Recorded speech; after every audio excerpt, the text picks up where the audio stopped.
Good morning. இன்றைக்கி மிளகு பற்றி தெரிஞ்சுக்கலாம். மிளகு அப்படிங்கிறதுடைய இன்னொரு பேர் என்ன தெரியுமா?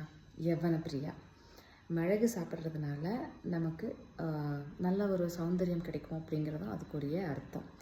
மிளகு நம்மளுடைய உணவாக எடுத்துக்கும் பொழுது நிறைய பெனிஃபிட்ஸ் இருக்குது. என்ன பெனிஃபிட்ஸுங்கிறத நீங்களே கமெண்ட்ஸில் சொல்லுங்கள்.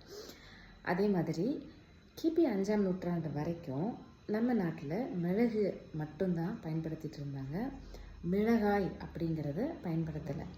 மிளகாய் அப்படின்னா என்ன அப்படின்னா, மிளகுக்கு ஆன ஒரு பொருளாக இருக்கிறதுனால தான் அதை மிளகாய் அப்படின்னு காரண பெயராக சொல்கிறோம்.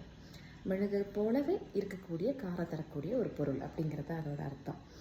ஸோ அதுக்கு முன்னாடி வரைக்கும் நம்ம மிளகு தான் யூஸ் பண்ணோம்.